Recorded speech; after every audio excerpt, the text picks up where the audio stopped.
Oi gente, muito prazer, meu nome é Flávio, sou professor de matemática. Nós estamos montando um material bem bacana aqui para você que vai prestar a prova do Enem e também os outros vestibulares, tentando fazer uma revisão e aumentar a sua chance aí de detonar a nossa prova. Matemática que é uma matéria que a grande maioria enfrenta altas dificuldades para resolver os exercícios, para entender os enunciados. Nós vamos tentar aqui, na medida do possível, fazer uma revisão em cima dos nossos exercícios que acabaram de cair na prova do Enem, do ano passado, do ano retrasado, abordando os principais temas, né? Nós vamos fazer uma série de exercícios e em cada um deles a gente vai lembrar um dos temas bastante abordados nessas provas aí, principalmente a prova do Enem, tudo bem? Vamos lá então, tenho aqui uma relação de exercícios, eu queria pegar com você um exercício que caiu recentemente na prova do Enem, que fala sobre um avião e os seus lugares vagos. Vou ler aqui para você o enunciado, para você saber do que se trata, tudo bem? Vamos lá então, o que nós temos? Uma família composta por 7 pessoas adultas, após decidir o itinerário de sua viagem, consultou o site de uma empresa aérea e constatou que o voo para a data escolhida estava quase lotado. Na figura disponibilizada pelo site, as poltronas ocupadas estão marcadas com X e as únicas poltronas disponíveis são as mostradas em branco. Nós temos aí, portanto, a figura de um avião e aí você tem as poltronas que estão em branco e todas as outras cheias de xizinhos. Se você contar todos os lugares vagos que a gente tem nessa figura, você vai observar que nós temos 9 poltronas vagas, não é? E a família, vamos lembrar do enunciado, tinha então 7 pessoas. E aí ele coloca, o número de formas distintas de se acomodar a família nesse voo é calculado por... Vamos lá então, a solução dessa questão. Veja só o que aconteceu com o enunciado da questão do Enem. Quase sempre as questões do Enem são maiores do que elas deveriam realmente ser. O Enem contextualiza, o Enem sempre conta uma historinha nas questões, tentando aproximar a matemática da nossa realidade, do nosso dia a dia. No fundo, o que é importante nesse exercício é o que eu vou falar agora, né? Nós temos aí no nosso avião, são 9 lugares vagos. 9 lugares vagos. E a família é composta por 7 membros. A pergunta do exercício é, de quantas maneiras a família então pode se acomodar nessas 9 poltronas que a gente tem? Um exercício super simples, onde você vai usar o tal do princípio fundamental da contagem. O que seria isso? Vamos lá, eu represento os nossos lugares vagos através de quadradinhos. Claro que as poltronas que nós temos aí não são na sequência, mas é como se elas fossem, não é? Então nós temos 9, 1, 2, 3, 4, 5, 6, 7, 8, são as 9 poltronas, não é isso? E aí a gente vai colocar aqui então de quantas maneiras as pessoas podem se acomodar nessas poltronas, não é isso? Temos uma dificuldade inicial nessa matéria. E eu vou falar uma frase que pode parecer até estranha, mas ela ajuda você a entender o exercício. Eu vou perguntar para você, é mais fácil você fazer de quantas pessoas podem sentar naquela poltrona ou a pessoa pode escolher quantas poltronas? Um jeito estranho de falar, é a pessoa que escolhe a poltrona ou a poltrona que escolhe a pessoa? Uma regrinha básica para você, é sempre o número menor que vai olhar para o número maior. Então eu sugiro para você, você tem 7 pessoas, então você vai fazer cada pessoa escolhendo a poltrona. Então vamos lá, você tem na realidade 7 pessoas, então você faz assim. A primeira pessoa pode escolher quantas poltronas para ela se sentar? 9, não é isso? A segunda pessoa, claro que ela não vai sentar no mesmo lugar que a outra já estava, portanto ela vai ter só o quê? 8 poltronas disponíveis. A próxima vai ter apenas 7 e assim por diante, até você chegar na última poltrona. Tudo bem aí ou não? Beleza? Então tá aqui então as 7 pessoas se acomodando então nas poltronas. E como eu falei antes, pelo princípio fundamental da contagem, basta você multiplicar esses números. Essa é a maneira mais simples de fazer esse exercício. As pessoas escolhendo as poltronas onde elas vão se sentar. Tudo bem? O problema é que o moço que inventou esse exercício, ele estava usando uma ferramenta diferente, ele pensou numa solução diferente. E aí você tem que se acomodar, veja só a solução dele. Ele usou um conceito chamado de permutação. O que é a permutação? Para você que já estudou análise combinatória, vamos tentar resgatar uma ideia. Permutação é a seguinte: você tem um certo número de elementos e esses elementos ficam trocando de lugar entre eles. Importante, são sempre os mesmos elementos. Então vamos imaginar que eu tenho 5 crianças formando uma fila. Se elas trocam de lugar entre elas, eu chamo isso de permutação de 5 elementos. Se eu tiver 10 crianças, seria uma permutação de 10 crianças e assim por diante. No nosso caso, o que a gente tem? Nós temos 7 pessoas dessa família, só que nós vamos ter também 2 poltronas vagas. Isso é um problema para a gente fazer a permutação. Eu vou fazer uma representação que é assim: cada pessoa eu vou atribuir uma letra. Então você vai ter aqui, são 7 pessoas, então 1, 2, 3, 4, 5, 6, 7. E os lugares vagos eu vou representar, por exemplo, pela letra V, que seria o quê? Um lugar vago, não é? E o que eu estou imaginando? Que seria uma fila, portanto, de 9 elementos, e esses 9 elementos trocando de lugar. Aí vem um efeito complicador. Se um lugar vago trocar de lugar com outro, o que acontece? Você não gera nenhuma novidade. E aí a gente entra num novo conceito, que é o conceito de permutação com elementos repetidos. Se fossem todos elementos diferentes, a gente ia falar que era uma permutação de 9 elementos, que daria 9 fatorial. É uma ferramenta da matemática que a gente utiliza na análise combinatória. Como a gente tem 2 elementos repetidos, a gente tem nessa matéria uma maneira de escrever isso. Fala que é permutação de 9 com 2 elementos repetidos. E aí a gente divide por 2 fatorial. E essa então passa a ser a resposta do meu exercício. Veja que o que eu fiz antes vai dar o mesmo resultado que se a gente utilizar o fatorial. O resultado é o mesmo. O problema é que se você pensar desse jeito, você chega numa resposta. Se você chega aqui, é a mesma resposta com um formato diferente. Mas você tem que pensar dessa maneira para você poder encontrar a sua alternativa correta. Tudo bem? Não é uma questão difícil. Pena que a gente tem que se acomodar à maneira que a pessoa que inventou o exercício impôs para a gente. Tudo bem? Então tá aí uma ideia de uma questão do Enem explorando esse conceito da análise combinatória. Beleza? Vamos procurar fazer mais exercício.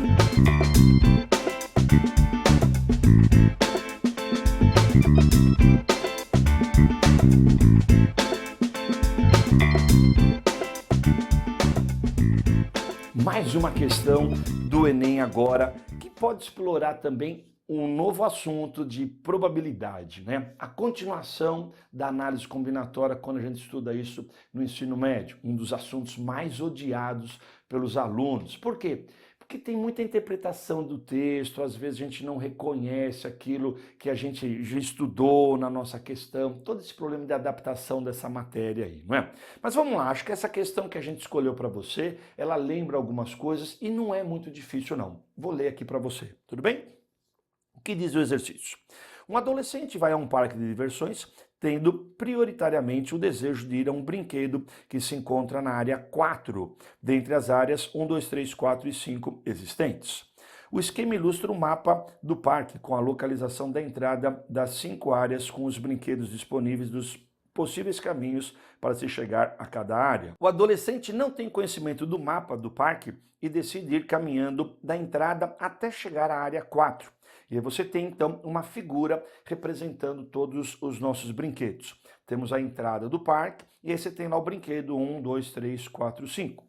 O exercício ainda fala: suponha que relativamente a cada ramificação, as opções existentes de percurso pelos caminhos apresentem iguais probabilidades de escolha e que a caminhada foi feita escolhendo ao acaso os caminhos existentes e que, ao tomar um caminho que chegue a uma área distinta da 4, o adolescente necessariamente passa por ela ou retorna, né? Nessas condições, a probabilidade dele chegar à área 4 sem passar por outras áreas e sem retornar é igual a... Vamos lá então, vou reproduzir a figura que está aí para a gente poder analisar melhor a nossa questão.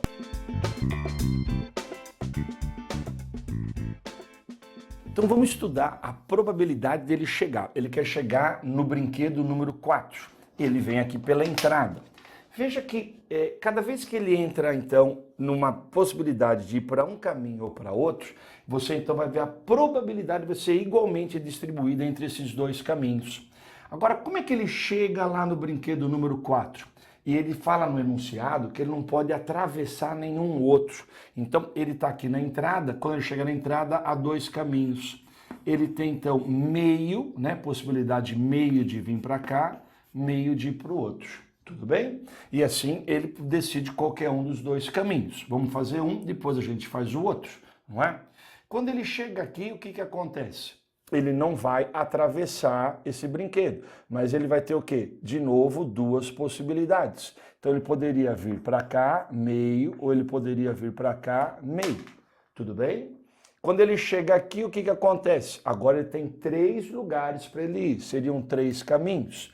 Para vir para cá é 1/3, 1/3 e 1/3, certo? Então, para chegar no brinquedo número 4, por esse caminho aqui de cima, o que vai ter que acontecer? Ele tem que pegar qual caminho? Ele tem que pegar esse daqui, depois ele não pode vir aqui, porque senão ele vai atravessar o brinquedo, e o enunciado fala que ele não pode. Quando ele chegar aqui nessa outra possibilidade, ele vai pegar esse outro e finalmente ele chega no brinquedo número 4. Então ele tem que fazer este caminho, tudo bem? Se ele tem que percorrer esse caminho, então ele tem que andar por aqui. Qual é a chance que ele tem de andar por aqui? Meio. Tem que andar por esse. Qual que é a chance desse aqui? Meio. E por esse daqui, 1/3. Agora entendo que é o produto de probabilidades. Quando que a gente multiplica a probabilidade? Na regra, é quando você quer que isso ocorra, isso também ocorra. Portanto, você multiplica as probabilidades. As duas situações devem acontecer, digamos, simultaneamente. Não é na mesma hora, mas ambas devem ser respeitadas. Então, você multiplica as probabilidades. Então, andando por aqui vai ficar meio. Essa daqui também, meio. Essa aqui também, 1/3. Então, você faz a sua conta. Vai ficar meio vezes meio vezes 1/3, certo? Temos ainda uma outra possibilidade, um outro caminho que ele pode percorrer, que é virando aqui para esse outro lado. Então ele vem para cá, meio, opa, chegamos aqui de novo, tem que tomar uma decisão. Vai ficar meio para esse caminho, meio para esse. Aqui não tem que tomar decisão nenhuma. Quando chega aqui de novo, ele pode vir para esse caminho ou para esse, certo? Qual que é a probabilidade dele chegar no brinquedo 4 saindo daqui? Ele tem que percorrer esse caminho e aqui de novo esse último. Então vai ficar meio vezes meio, não é isso? Então é uma outra possibilidade que nós temos. Multiplicando as probabilidades, porque você quer que tudo isso ocorra simultaneamente, não é? E finalmente agora nós vamos o quê? Somar as probabilidades. Quando que a gente soma as probabilidades? Serve este caminho, serve esse outro caminho, nós vamos unir então esses nossos resultados. Na probabilidade, unir é você somar então os resultados, não é? Numa aula de probabilidade, pode ser que haja interseções. Não é o caso aqui. Aqui é só você somar. E é só a gente fazer a conta. Quanto que vai ficar aqui? Meio vezes meio vezes meio. Isso aqui dá 1/4. 1/4 vai ficar 1/12. É isso mesmo. Mas esse daqui vai dar quanto? 1/8. Para você fazer a conta, tira o nosso mínimo múltiplo comum aí, não é isso? No caso aqui vai ficar quanto? 24. Por 12 dá 2, vezes esse aqui de cima vai dar 2, 24 por 8 dá 3, portanto, a probabilidade que nós temos vai ser igual a quanto? 5/24. Tá aí mais uma questão simples de probabilidade na nossa prova do Enem. Lembrando que já caíram questões muito mais difíceis do que essa. Essa é uma questão que depende da interpretação, de novo um texto longo, mas que envolve conceitos fáceis, simples de probabilidade. Tudo bem? Vamos pegar um outro exercício agora?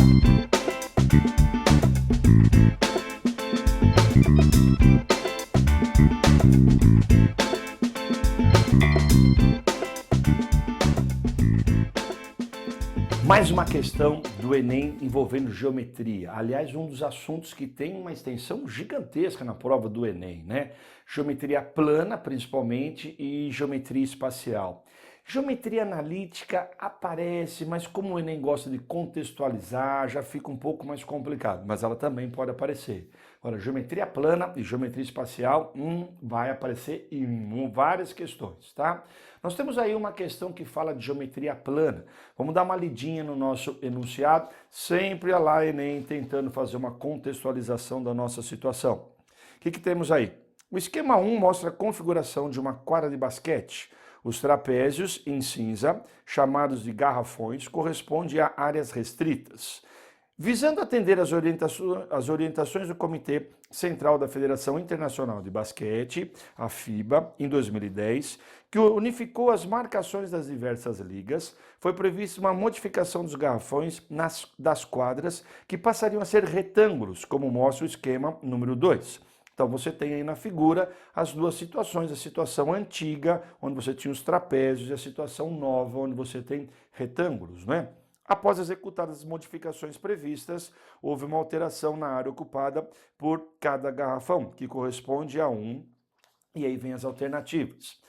A questão é super simples, é uma questão que vai falar da área que os jogadores podiam ficar antes do que aconteceu agora com essa modificação. Basta você lembrar as fórmulas de área. No enunciado ele dá até uma chance aí para você lembrar que isso daqui era um trapézio, essa região aqui é um trapézio. Como é que era a fórmula da área do trapézio?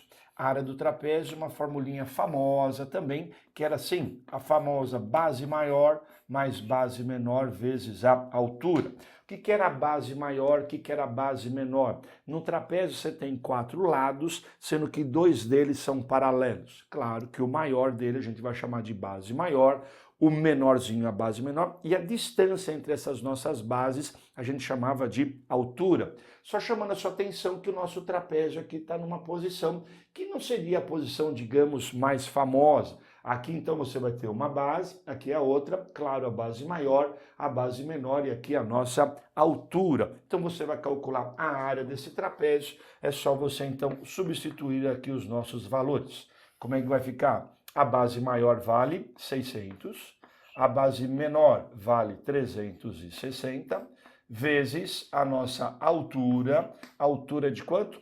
560. Tudo isso dividido por 2. E aí você faz essa conta e você encontra aqui a área do nosso trapézio, não é isso? Então aqui você tem aqui a continha, vai dar 278.400. Como a unidade utilizada aí pelo desenho é centímetros, aqui vai ficar quanto? Centímetros quadrados. Tudo bem? O número fica grande porque a gente está trabalhando em centímetros. Agora a nova situação que a gente tem. Não é mais um trapézio, agora isso daqui virou o quê? Um retângulo. A área de retângulo, essa daí é mais fácil, como se fosse a área de um terreno. A gente fala base vezes altura, ou simplesmente um lado vezes o outro. E é o que você vai fazer. Pega um lado, multiplica pelo outro. 490 vezes 580. Aqui só um probleminha, né? Os números que ele utiliza aí que não são muito bons aí, né? A gente tem que, vai perder um tempinho aí para fazer essas contas aí, né? Bom, mas enfim, tá aí as duas áreas calculadas. A pergunta do exercício é o quanto que variou, né? Porque você olhando nas alternativas, você tem um aumento de, uma diminuição de... Bom, você percebe que aconteceu o quê? Daqui para cá, aquela área ficou maior, não é? E agora, então, é só você calcular essa diferença. Então, você pega a sua área que você tinha antes, né? Subtrai da nova área que a gente tem aí, e assim você vai ter aí o nosso novo resultado. Vai dar um aumento aqui de 5.800, né, centímetros quadrados. Então é um aumento de 5.800. Uma questão super fácil e uma coisa importante também na prova do Enem. A questão fácil, ela deve ser feita rapidamente, não é? Porque quando a gente tem uma prova do Enem, são muitas questões. Fatalmente você vai ter problema de tempo. Então, se você sabe, agiliza e faz rapidinho o exercício. Tudo bem? Tá aí então uma questãozinha legal de geometria plana, tá? Vamos fazer outra?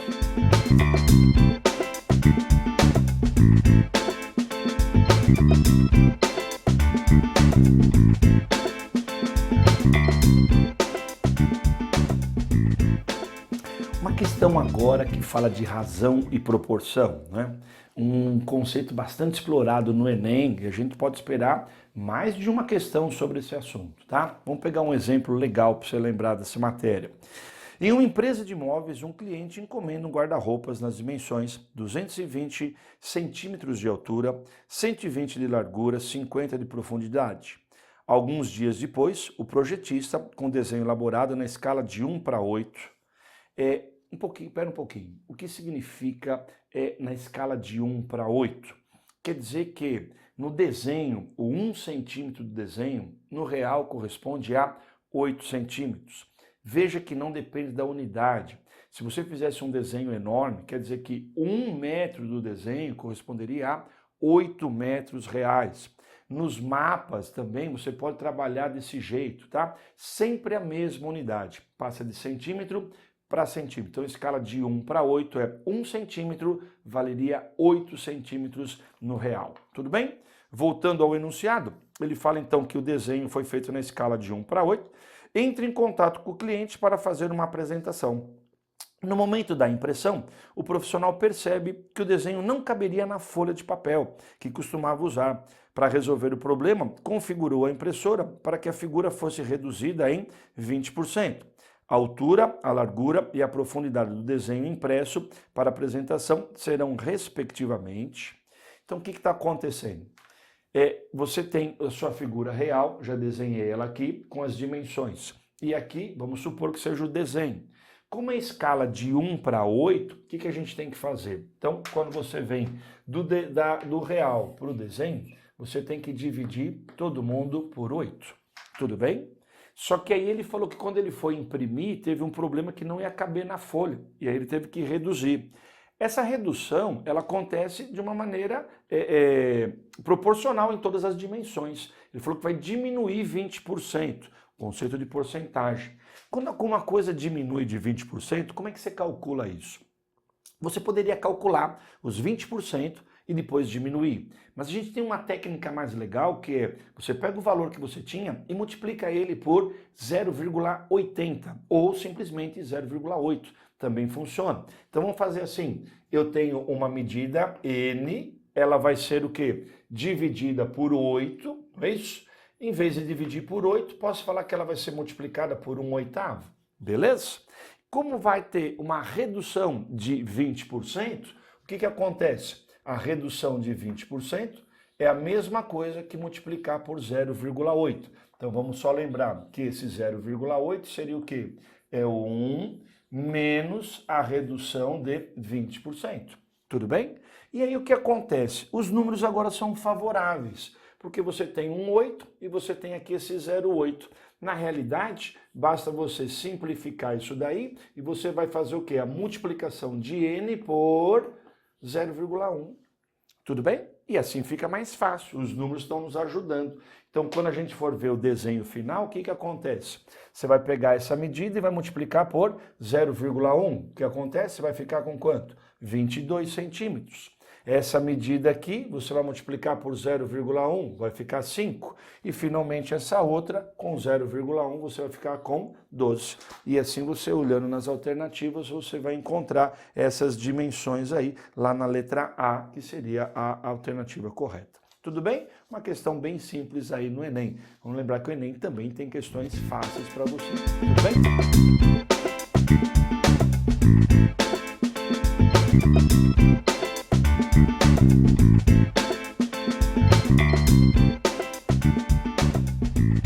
Uma questão agora que nós vamos explorar uma ferramenta bem bacana da matemática chamado o MDC. Também tem o MMC, mas hoje nós vamos falar do primeiro nessa nossa questão, tá? A gente não está muito acostumado a fazer exercícios com essa ferramenta, mas eles aparecem sim, principalmente no Enem, onde explora assuntos básicos do ensino fundamental e do ensino médio, né? Vamos ler o exercício e vamos ver como é que essa ferramenta vai nos ajudar. O enunciado diz o seguinte: um arquiteto está reformando uma casa. De modo a contribuir com o meio ambiente, decide reaproveitar tábuas de madeira retiradas da casa. Ele dispõe de 40 tábuas de 540 centímetros, 30 de 810, 10 de 1080. todas de mesma largura e espessura. Ele pediu ao carpinteiro que cortasse as tábuas em pedaços de mesmo comprimento, sem deixar sobras, de modo que as novas peças ficassem com o maior tamanho possível, mas de comprimento menor que 2 metros. Atendendo o pedido do arquiteto, o carpinteiro deverá produzir, e aí vem o número de peças que ele precisa produzir. Tudo bem? Legal. Como é que nós vamos fazer isso? Primeiro eu quero entender o mecanismo que eu tenho, quais são as ideias que eu tenho que ter para fazer esse probleminha. Veja os comprimentos das nossas madeiras.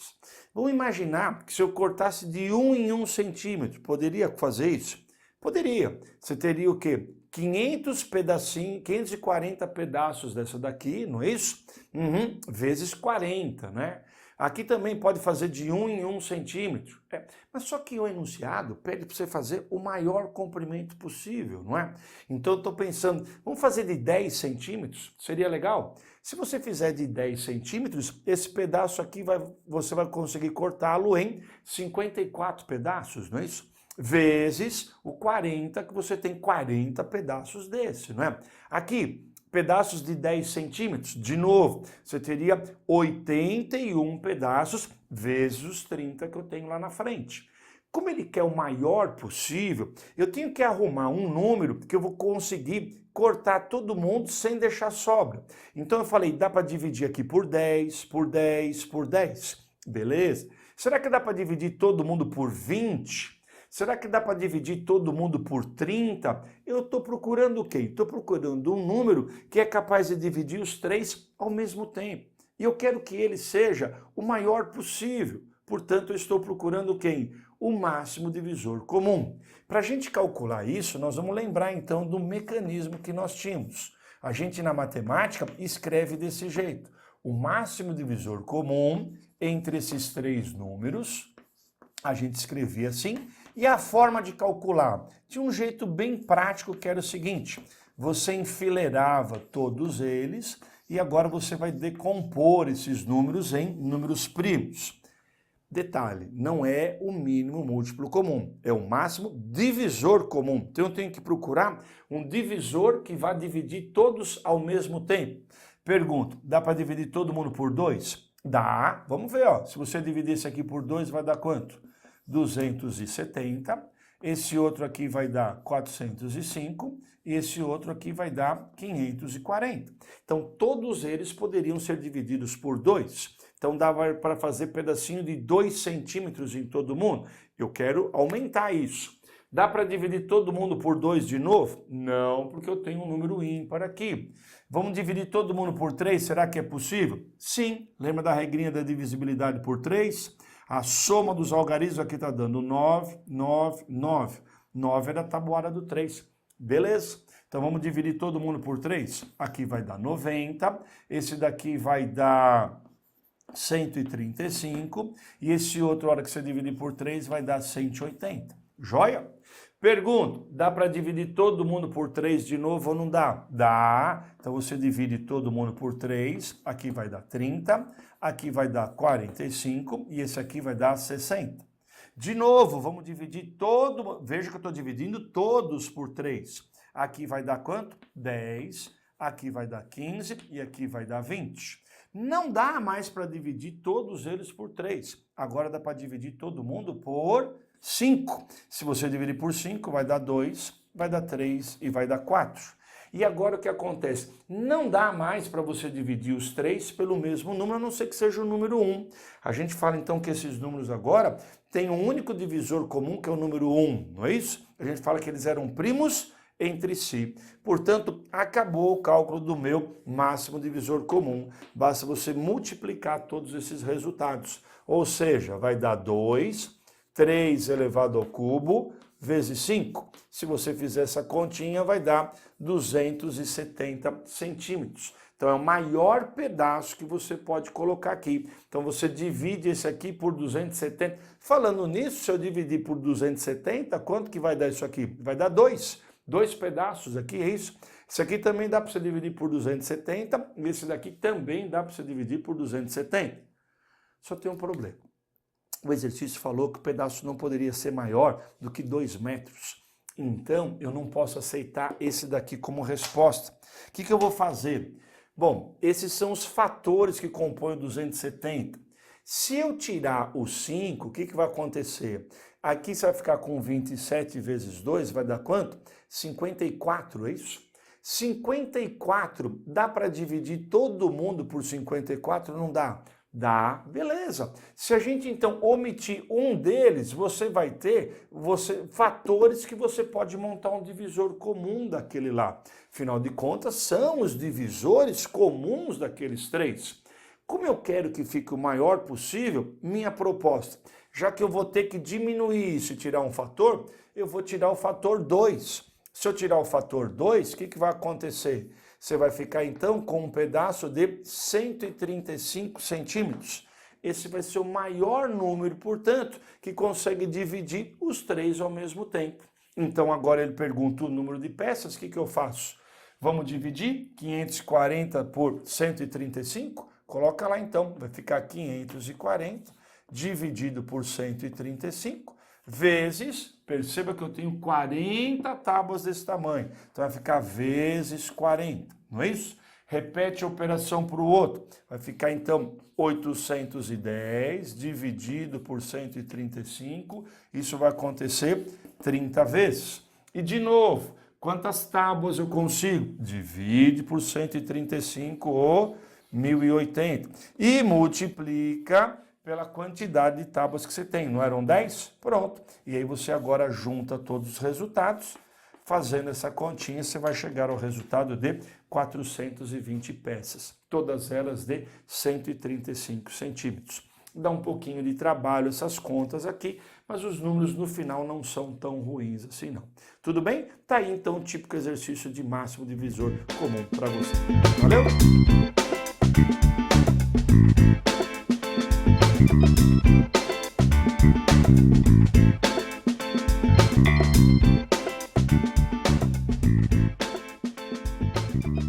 Uma questão do Enem envolvendo agora o temível assunto de logaritmo, que muita gente não gosta. Não sei se é uma boa notícia ou não, ele vai sim aparecer no Enem, mas numa incidência pequena, não são muitas questões com logaritmo. O Enem vai explorar assuntos, digamos, mais básicos, tá? Logaritmo é uma ferramenta, então pode ser que sim, apareça questões de logaritmo, mas não com uma frequência muito grande, tá? Não há quantidade, pode aparecer todos os anos assim, mas não com muitas questões. Normalmente uma, no máximo duas questões, tá? Vamos fazer esse exercício aí para você ver o que você precisava lembrar de logaritmo para matar essa questão. Vamos lá. Ele fala que em 2011 um terremoto de magnitude 9 na escala Richter causou um devastador tsunami no Japão, provocando um alerta na usina nuclear de Fukushima. Em 2013, outro terremoto de magnitude 7 na mesma escala, não é? Sacudiu Sichuan, sudoeste da China, deixando centenas de mortos e milhares de feridos. A magnitude de um terremoto na escala Richter pode ser calculada por, e aí vem uma formulinha que relaciona aí a energia liberada pelo terremoto, não é isso? Ele explica aí depois, sendo E, né, a energia liberada pelo terremoto em kWh, e E0, uma constante real positiva. Considere E1 e E2 representam as energias liberadas nos terremotos no Japão e na China. E aí ele pergunta qual é a relação entre essas duas energias. Ele não quer saber o valor, ele quer saber a relação. Então, nas alternativas, você vê que existe aí E1, um numerinho, E2. Então vamos lá, vamos ver o que a gente pode fazer para ajudar você a lembrar esse assunto. Então, coisas importantes. O terremoto do Japão, o da China e as respectivas energias. E aqui você liga a magnitude pela energia, né, com a energia do nosso terremoto. Minha ideia, vamos substituir então esses dois valores, seriam os valores do Japão, aqui no nosso log e vamos ver o que acontece. Se eu faço isso, o que a gente vai ter? Então sai esse M entre o 9, sai esse E e entra aqui o E1. Eu só vou inverter aqui, ó, que já vai melhorar um pouquinho a minha representação. Vai ficar 2/3 do log E1, lá, estou substituindo E, dividido por E0, e a magnitude, que era 9, em vez de escrever de um lado, vou escrever do outro. tá? Isso aqui é uma equação logarítmica, né? Eu estou vendo a minha variável, que seria o E1, lá dentro do meu log. Por isso que é uma equação chamada de logarítmica. Minha intenção, isolar o log. O que eu estou pensando? Eu vou pegar essa fração e vou passar para o outro lado. Lembra? Quem está dividindo, passa para o outro lado multiplicando. 3 vezes 9, portanto, vai dar quanto? 27. E o 2 que está multiplicando, passa para o outro lado dividindo. O que vai acontecer, portanto? Você vai ficar com esse log, não é? E1 sobre o E0. Tudo isso vai ser, então, como é que é? 27 dividido por 2. 27 meios. Certo? Legal. Então tá aí. Agora, o que é o nosso logaritmo? O log, o resultado do log é o expoente que você vai colocar nessa nossa base e o resultado vai ser quem está lá dentro do nosso log. Então, uma lembrança aqui para você dessa matéria. Vamos lá. Logaritmo de 8 na base 2 dá 3. Por quê? Porque 2 elevado a 3 vai dar o 8, não é isso? 2 elevado a 3. Então, esse daqui, ó, é o expoente que a gente põe na base. Será que você lembra disso? Quando não tem nada escrito aqui na nossa base, como é que era mesmo? Era base 10, não é isso? Então, nós vamos fazer aquele esqueminha aqui também. Nós vamos ficar como? 10 elevado a esse expoente, que não é um expoente muito bonito, não é? Vai ser igual a quem? A esse nosso resultado. Então, escreve lá, vai ficar E1 sobre E0, vai ser igual a quem? 10 elevado a 27 meios. Perfeito? E assim eu consegui aí uma relaçãozinha entre o E1, o E0, não é? E o nosso resultado. Vou repetir agora essa operação com o E2, com a magnitude agora do outro terremoto com a outra energia. É exatamente a mesma conta. Então vai ficar de novo 2/3. A única diferença é que agora é o quê? E2, não é isso? De novo, nossa magnitude é 7. E vamos repetir. O 3 que está dividindo passa multiplicando, vai dar 21. E o 2 passa dividindo, vai ficar 21 sobre 2. Certo? E mais uma vez nós vamos aplicar a nossa definição do logaritmo. De novo, a nossa base escondida aqui é a base 10. E aí fica 10 elevado a esse nosso resultado. Então vai ficar E2 sobre E0 igual a 10 elevado a 21 meios. Tudo bem? Até aqui, beleza. Acho que a gente não tem assim muito problema. Para quem lembra de logaritmo, estou fazendo as operações normais.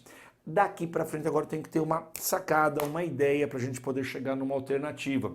Esse E0 que aparece aqui, ele não é bem-vindo aí na nossa solução, ele não aparece nas alternativas. O que eu poderia fazer? Uma ideia seria isolar o E0 de uma e substituir na outra. É uma sugestão, não é? Só que eu tenho uma saída mais inteligente, mais legal aí para você. Faz o seguinte, pega esse daqui, ó, e divide por esse outro aqui de baixo. Como é que eu falei? Pega então esse E1 sobre E0 e aí você divide pelo outro. O que vai acontecer do outro lado do sinal de igual? Você vai fazer a mesma coisa. Vai ficar 10 elevado a 27 meios dividido pelo 10 elevado a 21 meios, não é? Será que você lembra disso daqui? Dividir a mesma coisa que multiplicar pelo inverso. Então é o de cima dividido pelo de baixo. Então vai ficar o de cima vezes o inverso do de baixo, E0 sobre E2, não é? Do outro lado do igual, mais uma coisa para você lembrar. O que é isso daqui? É uma divisão de potência da mesma base. Conserva a base e subtrai os expoentes. 27 meios menos 21 meios. Essa é a continha que eu preciso fazer. 27 meios menos 21 meios. Boas notícias para você. Olha o E0 se despedindo do exercício. E aí nós vamos ficar com E1 sobre o E2. Mais uma boa notícia. Quanto que dá 27 menos 21? Isso daí vai dar 6. 6 meios. 6 meios, também conhecido como número 3, não é isso? Pronto. E o E2 que está dividindo, você passa para o outro lado multiplicando. Conclusão, vai ficar 10 elevado ao cubo vezes o E2. E assim você encontra uma alternativa aí com essas condições. Tudo bem? Então, uma questão, não tem conceitos muito complicados, mas é claro, se você não tem habilidade com logaritmo, você leva um susto com todas essas operações aí. Tudo bem? Legal, mais uma questão resolvida para você.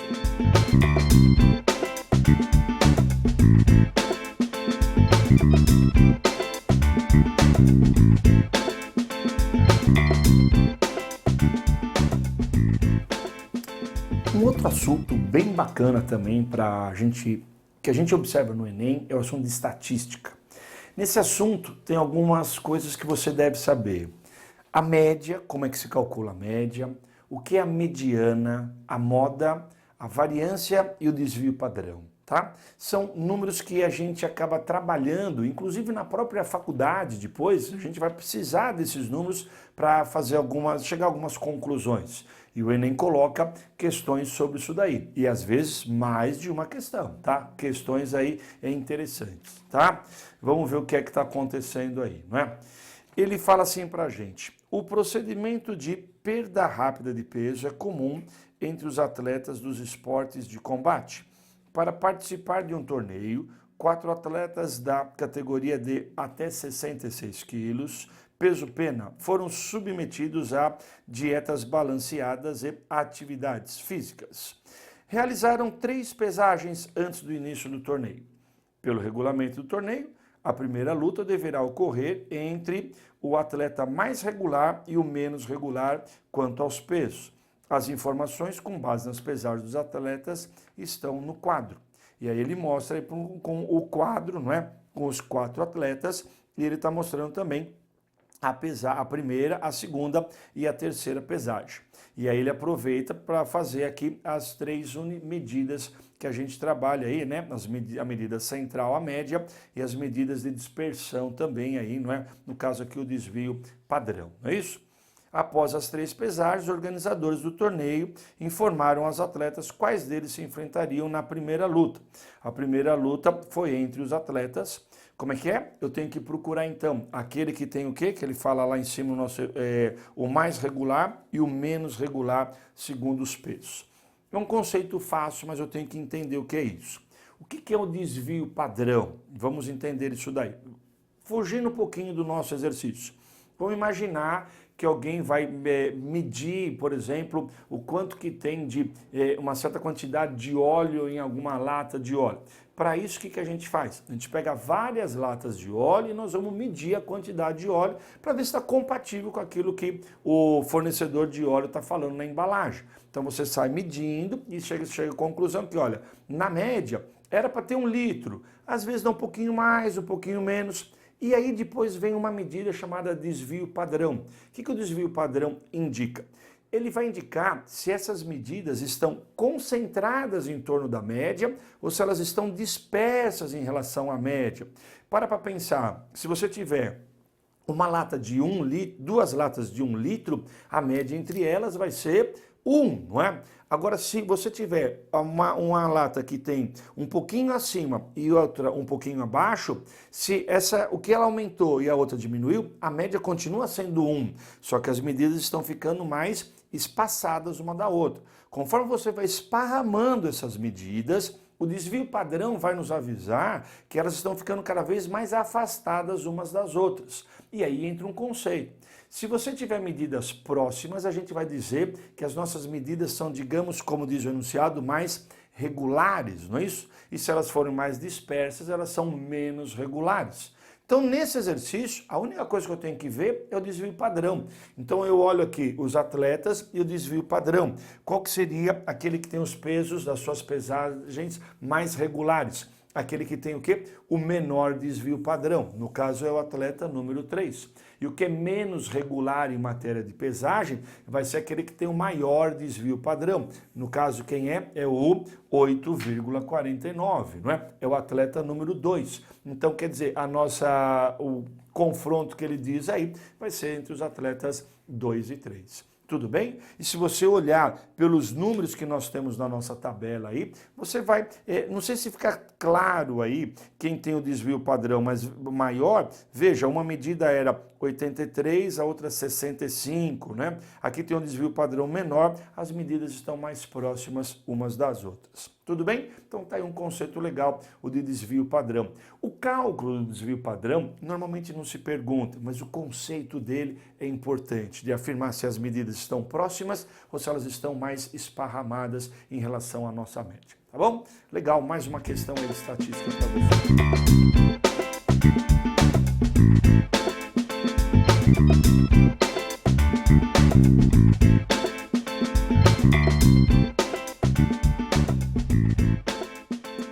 A interpretação de gráfico, de funções ou gráficos de histograma é muito importante para quem vai fazer faculdade e é importante também para compreender alguns textos em jornais, revistas, e o Enem leva isso em consideração e coloca algumas questões onde vai verificar se você sabe ou não interpretar gráficos de barra, gráfico de função e tudo mais, tá? Nós vamos agora fazer uma questão que fala justamente sobre gráficos de função. Vamos lá. O que diz o exercício? Um reservatório é abastecido com água por uma torneira e um ralo. E um ralo faz a drenagem da água desse reservatório. Os gráficos representam as vazões, que ele chamou aí de Q em litro por minuto, não é? Do volume de água que entra no reservatório pela torneira e do volume que sai pelo ralo, em função do tempo T. Em qual intervalo, o tempo em minutos, o reservatório tem uma vazão constante de enchimento.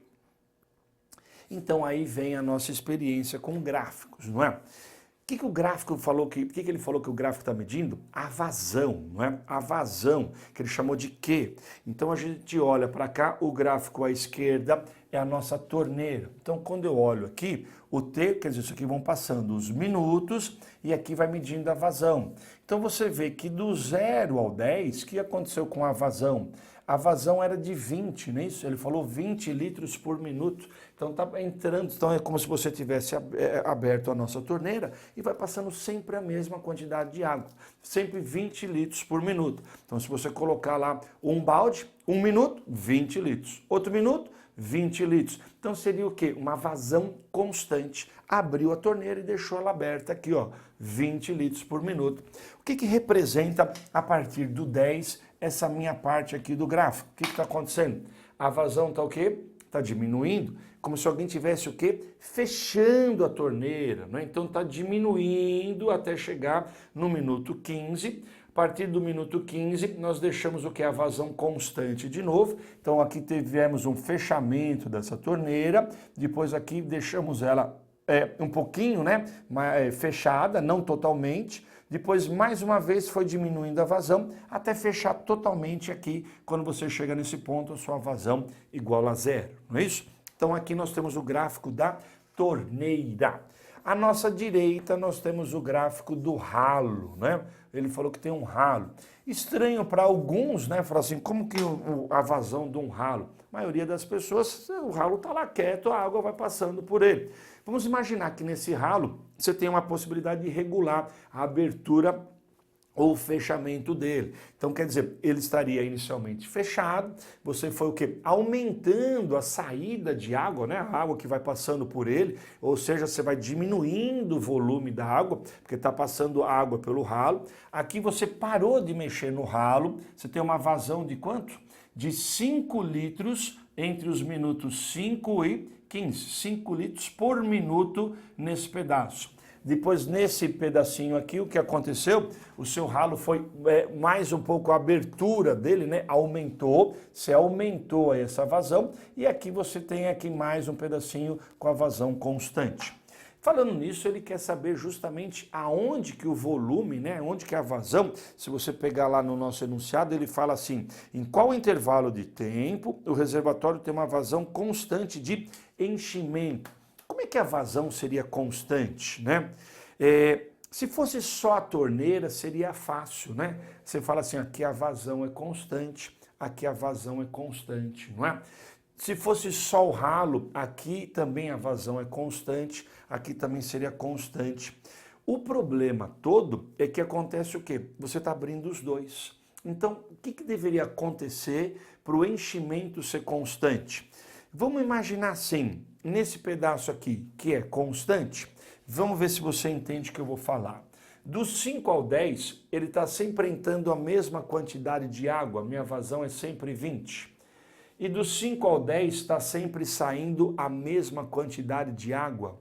Se está sempre entrando a mesma quantidade e está sempre saindo a mesma quantidade, a diferença entre essas quantidades é que vai ser o volume de enchimento. Então aqui eu estou vendo que está entrando sempre 20 e aqui está saindo sempre 5. Ou seja, o saldo está entrando 20, está saindo sempre 5, vai dar um saldo de 15. Então, nesse intervalo aqui, ó, de 5 a 10, e nesse outro intervalo aqui, ó, de 5 a 10, a vazão da torneira e a vazão do ralo são o quê? Constantes. Portanto, o enchimento do nosso tanque também passa a ser constante. Nós teríamos ainda uma outra possibilidade se eles estivessem variando juntos, não é? Ou seja, se estivesse aumentando do mesmo jeito, a gente fala se o coeficiente angular fosse igual. Nessa questão não preciso disso, porque onde o ralo é constante, aqui tem variação, então não vai ter um enchimento constante. Aonde tem variação no ralo, aqui passa a ser constante. De novo, esse saldo não vai ser então constante. Então o único intervalo que a gente tem é no intervalo entre 5 e 10. Tudo bem? Então é análise de gráfico e entender o que a gente tem no nosso gráfico. Beleza?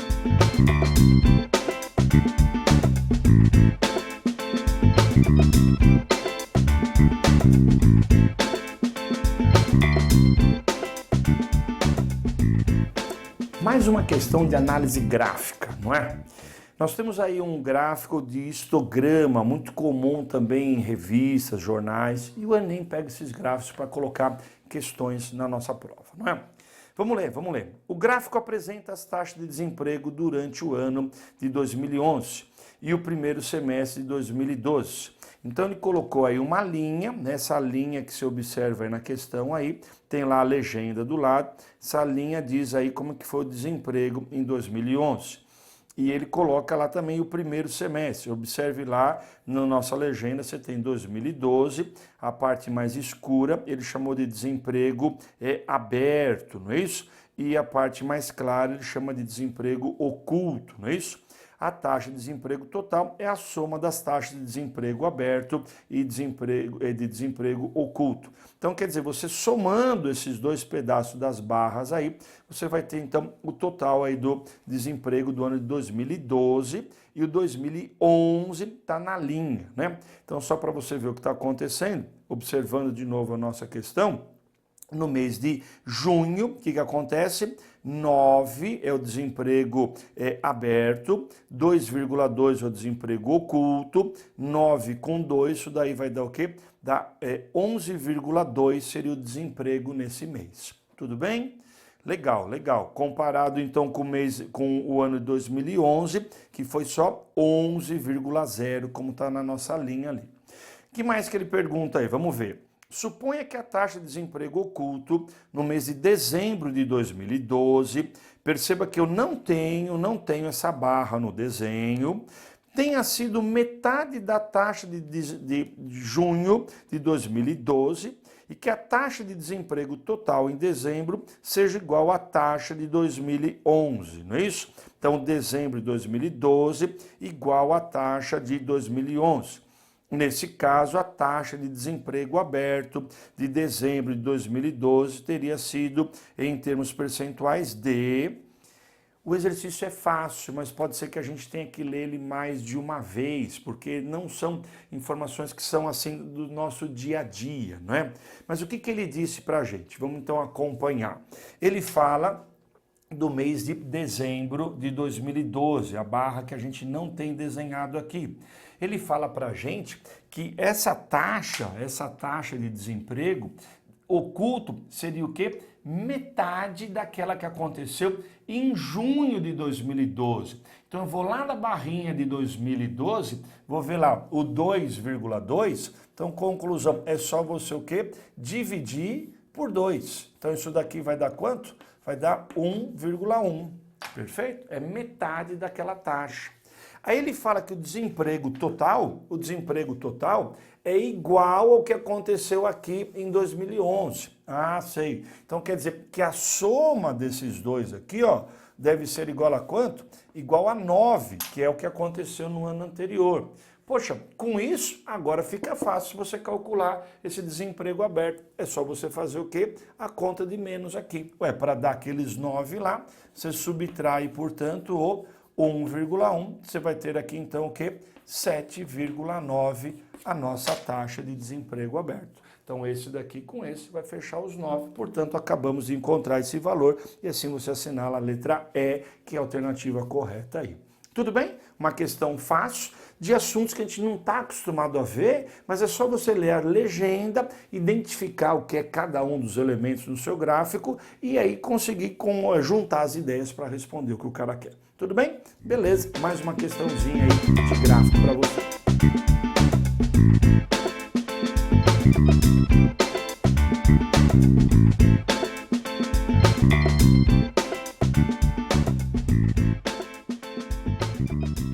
Geometria espacial, também um assunto bastante explorado no nosso Enem, né? Mais de uma questão sobre esse assunto, reservatório de água, volume de cano e vai por aí afora. A questão que a gente vai fazer aqui é sobre um silo que vai armazenar forragem, que como ele diz. Vamos ler. Na alimentação de gado de corte, o processo de cortar a forragem, colocá-la no solo, compactá-la e protegê-la com uma vedação denomina-se silagem, né? Os silos mais comuns são os horizontais, cuja forma é de um prisma reto trapezoidal, conforme mostrado na figura. Considere um silo de 2 metros de altura, 6 de largura de topo e 20 metros de comprimento. Perceba que ele dá uma legenda aí para você poder verificar onde que está cada uma dessas medidas que ele acabou de falar, não é? Para cada metro de altura do silo, a largura do topo tem 0,5 metros a mais do que a largura do fundo. Após a silagem, 1 metro de forragem ocupa 2 metros cúbicos desse tipo de silo. E aí ele coloca aí, após a silagem, a quantidade máxima de forragem que cabe no silo em toneladas é... Vamos lá então, o que a gente tem aí? Ele me deu as medidas, não é, desse local aí que vai armazenar esse material, não é isso? E eu vou ter que calcular o volume disso e depois vou ter que calcular quantas toneladas vão caber ali. Primeira coisa importante, identificar que sólido que é esse daí. Perceba que eu tenho um trapézio na frente, eu tenho um trapézio atrás. São as minhas bases, elas são iguais. Isso daí na geometria espacial se chama prisma. O mais comum é você ter esse prisma e você encontrá-lo nessa posição. Por isso que a gente chama de base inferior. A base superior, no caso, elas seriam iguais. Se você deitar esse sólido, o volume não vai mudar, o volume vai ficar igual. E a fórmula para calcular o volume vai ser a mesma, que vai ser área da base vezes a altura. Vamos observar aqui na minha figura, portanto, quer dizer, a minha altura é esse pedaço 20 e as minhas bases seriam essas daqui, não é? A minha base é um trapézio e aí eu vou calcular a área do trapézio. Para calcular a área do trapézio, como é que nós vamos fazer? Formulinha da área do trapézio. Como é que é trapézio? Base maior, base menor, vezes a altura do trapézio, que coincide com a altura do silo, não é isso? Sobre 2. Problemas. A gente tem essa base do trapézio, mas eu não tenho esse outro pedaço aqui. E aí eu tenho que buscar de novo no nosso enunciado a informação. Ele diz que cada metro de altura, a largura do topo tem 0,5 metros a mais.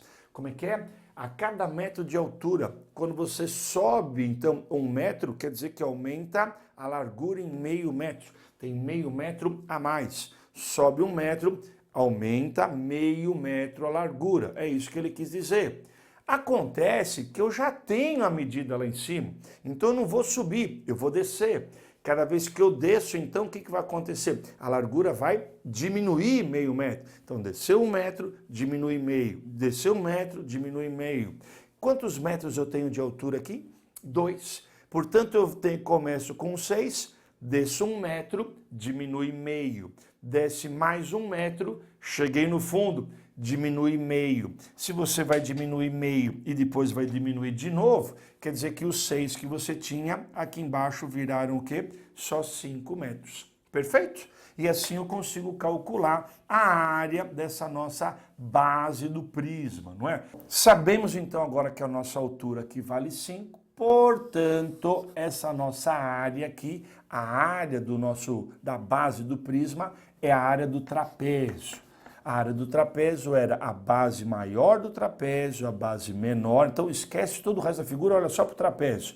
6 mais 5, é isso? Vezes a altura do trapézio 2, não é isso? Tudo isso daí dividido por 2.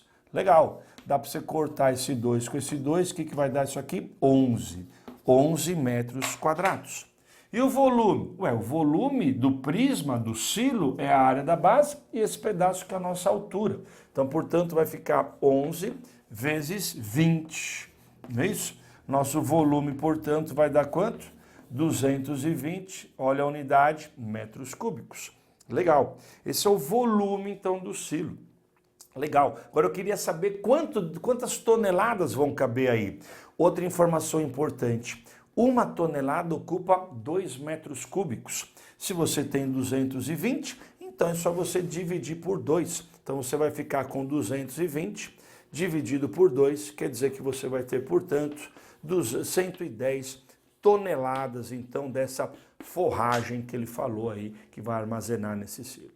Tudo bem? Então, um detalhe só, entender essa frase que ele colocou no enunciado, não é? Para a gente poder calcular aquele pedaço que estava faltando, calcular o volume do nosso reservatório aí, do silo, e depois também entender como é que a gente calcula as toneladas com aquela informação que ele deu. Tudo bem? Uma questão legal aí de geometria espacial.